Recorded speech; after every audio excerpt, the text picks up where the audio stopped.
सहस्त्र सर भी कम पड़ जाए, माँ भारती की शान शान के सदके स्याली भी सिंह से लड़ जाए। स्याली यानी बकरी। माँ भारती की शान के सदके स्याली भी सिंह से लड़ जाए। आजादी के अमृत महोत्सव का जयघोष गुंजायमान है। आजादी के अमृत महोत्सव का जयघोष गुंजायमान है। डग जाए आसमां, बढ़ेगा मेरा मस्तक सभी का ऊंचा होगा।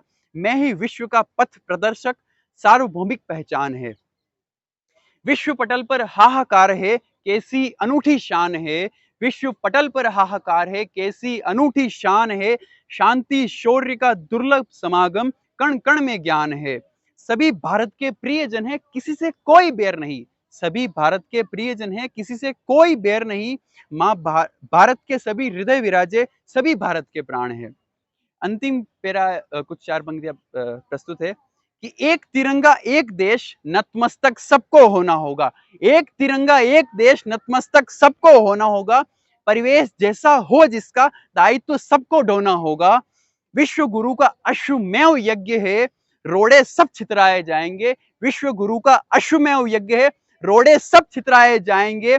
जिसकी प्रकृति है आतंक, सुन ले पंच तत्व में खोना होगा। जिसकी प्रकृति है आतंक, सुन ले पंच तत्व में खोना होगा। धन्यवाद। बात में बात यूं निकली है जब, चार पंक्तियां उसमें यूं और उपजी है अब। गौरवान्वित गाथा के स्वर्णिम शब्द मोतियों की माला पिरोई जाती है जब, बरबस ही आंखें नम हो जाती है तब।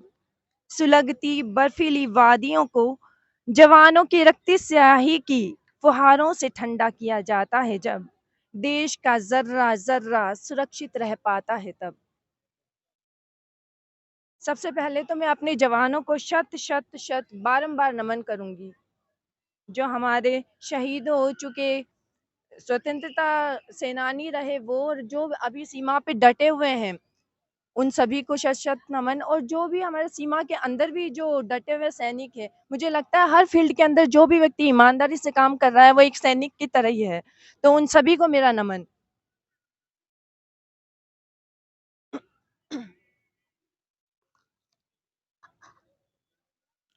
जैसा कि अभी आपने एक कविता सुनाई थी कि भारत देश, तो मैं भी भारत देश, क्योंकि ये आपने बता ही दिया और बताने की मुझे लगता है कि अब आवश्यकता नहीं है, तो मेरी कविता है मेरा देश।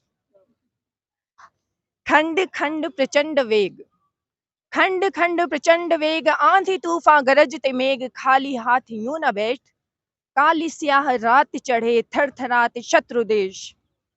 इंद्रधनुषी राष्ट्र रथ सरपट है दौड़ रहा, खंड खंड प्रचंड वेग, आंधी तूफान गरजते मेघ, खाली हाथ यूं न बैठ, काली स्याह रात चढ़े थरथराते शत्रु देश।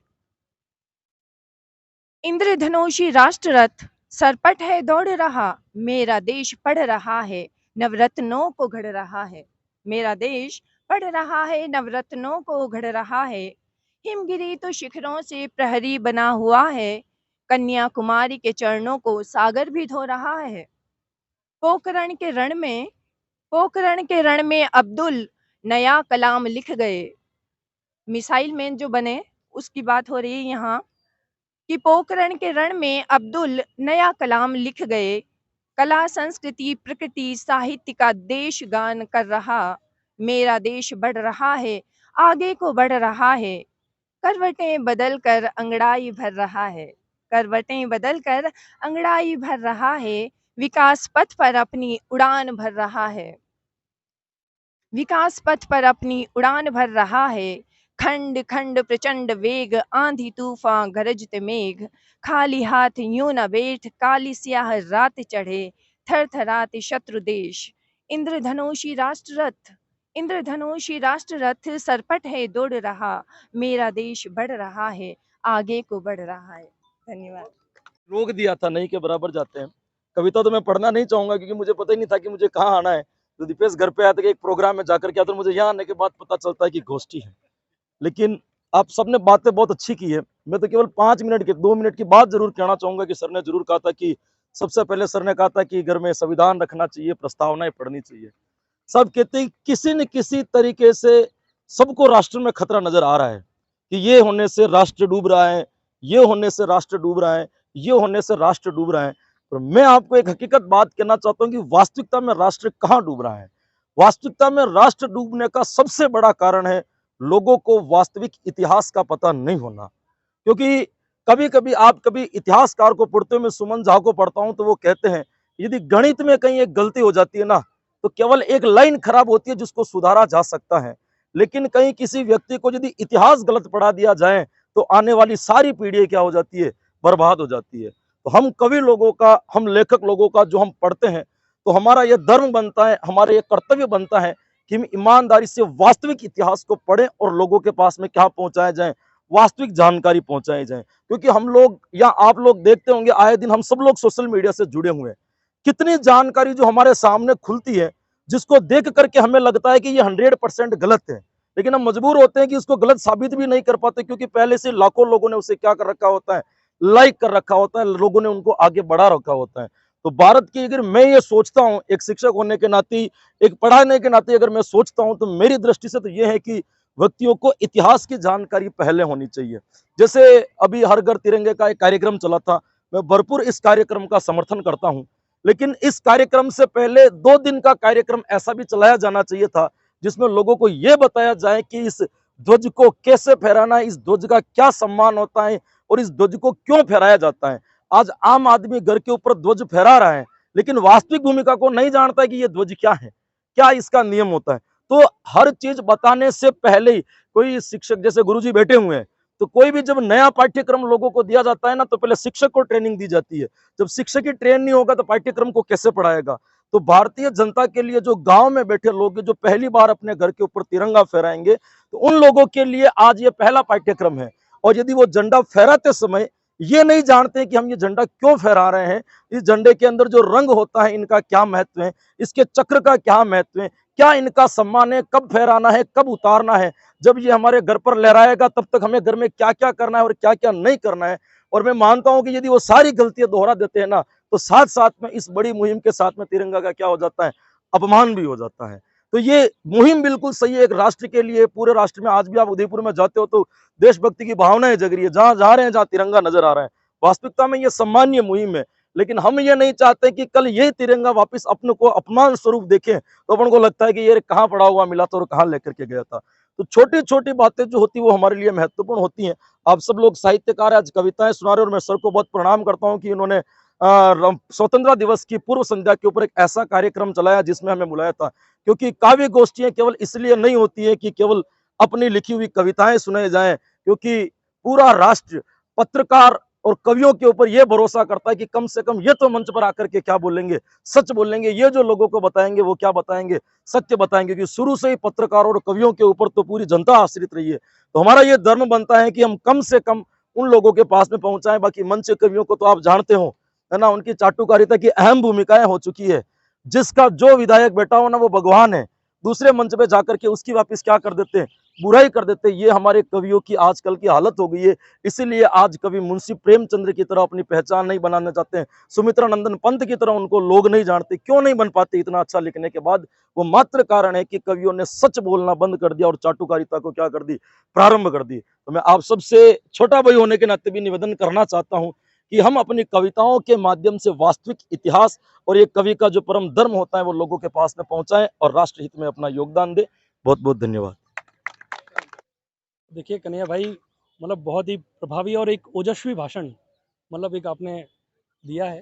और हम सभी के लिए मतलब एक इंस्पिरेशन और कहीं न कहीं मूल मुद्दे की बात करी है कि आज जो साहित्य है, जो समाज के लिए एक तरह से एक आईना बनकर आगे खड़ा रहता है। देश में जो बुराइयां हैं, जो भी मतलब जहाँ विसंगतियाँ नज़र आती है, मुझे लगता है कि साहित्यकार वहाँ अपना एक स्टैंड लेता है और देश को रास्ता दिखाता है। समझ और सोच रखनी चाहिए। जैसे अभी बात हुई कि इतिहास से गलत जो पढ़ाया गया या अभी भी है, तो ये बात सही है कि इतिहास के बारे में जो हो सकता है पहले गलत पढ़ाया गया, अभी भी कुछ चीज़ें जो है तथ्यों को बदल के या दूसरी तरीके से, दूसरे नज़रिए से सामने रखी जा रही हैं।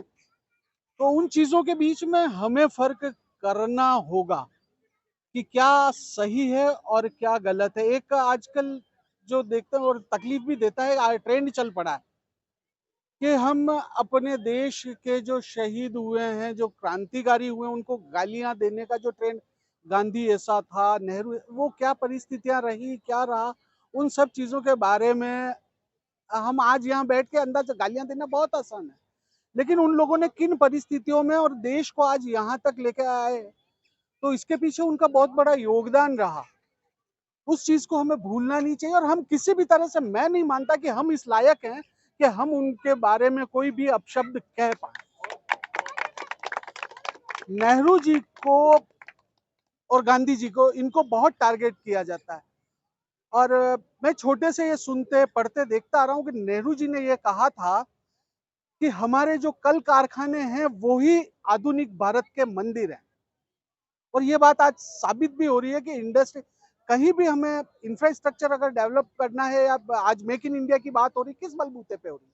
उन्हीं कल कारखानों के बारे में, और उनको ही बढ़ावा दिया जा रहा है। तो ये सोच, ये विजन नेहरू जी ने उस वक्त रखा था जब हमारे पास इंफ्रास्ट्रक्चर भी नहीं था। सड़कें, बिजली, किस हालत में हमें देश मिला हमें पता नहीं, क्योंकि हम में से बहुत से ऐसे हैं कि जो पापा के पैसों पे हमने ऐश किया।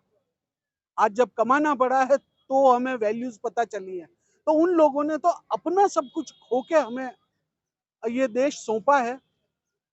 तो अगर हम इसमें कोई योगदान ना कर सकें तो कोई बात नहीं, एक सच्चे देशभक्त की तरह या एक देशवासी की तरह जो कुछ कर सकते हैं वो करें, लेकिन कम से कम हम अपने शहीदों का अपमान नहीं करें।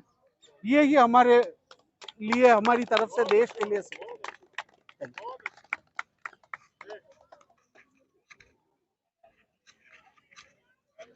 बहुत बहुत धन्यवाद रमेश जी नागदा साहब। आपने इतिहास और जो भारत के निर्माण में जिन्होंने अपना समय दिया, जिन्होंने अपना पूरा जीवन दिया, उनके बारे में टीका टिप्पणी करने से हमें बचना ही चाहिए, क्योंकि हम उस दौर में रहे नहीं। और वाकई में उस समय की क्या परिस्थितियाँ रही, वो तत्कालीन समय में जो लोग रहे, वो अगर टीका टिप्पणियाँ करते हैं तो वो स्वीकार्य है, क्योंकि हम जानते ही नहीं हम उनके बारे में क्या बोले। बहुत अच्छी बात आपने कही। चाहे वो बैठा बैठा टीवी देख रहा है, ब्रेकफास्ट कर रहा है या मूवी देख रहा है, उसके लिए उसको टाइम है। लेकिन हम किसी बिंदु पर चर्चा करने के लिए अगर किसी को कहते हैं कि आप आइए इस बिंदु पर बैठ के मंथन करें, चिंतन करें, उसके लिए किसी के पास में कोई समय नहीं। और अभी जैसा कि पूर्व वक्ताओं ने कहा था कि हमें एक दूसरे की आलोचना नहीं करनी चाहिए, ये इस बात से मैं पूर्णतः सहमत हूँ।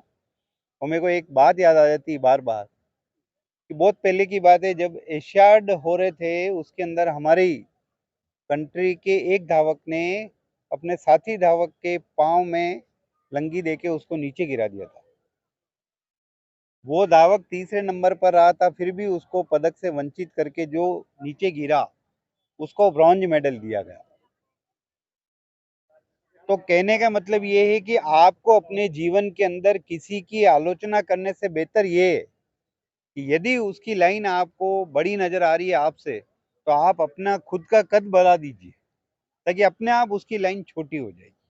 आपको किसी की आलोचना करने की जरूरत नहीं है। आप स्वयं अपने व्यक्तित्व के अंदर इतना ज्यादा डेवलपमेंट कर लीजिए कि लोग उस चीज को भूल के आपकी तरफ भी देखने लगे। हम ये नहीं कह रहे हैं कि किसी चीज को भुला दिया जाए, वो किसी नई चीज जो है उसको हम चाहते हैं कि समग्र रूप से सारी जो बातें हैं, आज़ादी जो है, कुछ लोगों ने ऐसा एक जो भ्रम फैलाया था हमारे आधुनिक समाज के अंदर कि हम ही लोगों ने आज़ादी दिलाई है देश को। ऐसा नहीं है। आज़ादी दिलाने वाले अनगिनत ऐसे नाम है जिन नामों को हम जानते ही नहीं। राजेंद्र प्रसाद लाहिड़ी, खुदीराम बोस, आपको गिने चुने, अभी आज़ादी के लिए हम शहीदों के नाम गिनने के लिए बैठेंगे, लोग 4 से 5 नाम नहीं बता पाते। हमें गिने गिनाए नाम, जिनकी तस्वीरें हम देखते हैं उनके नाम हमें ध्यान है। लेकिन आप ये सोचिए अनगिनत कितने लोग थे। जब भी हम सुनते हैं कि जलियांवाला कांड हुआ, फटाक से लिखा जाता है 20,000 लोग मारे गए, तो आप सोचिए वो 20,000 भी तो शहीद ही हुए। उन्होंने अपने देश के लिए ही तो जान दी है। ऐसे अनगिनत नाम है, हम उन नामों को क्यों भूल जाते हैं?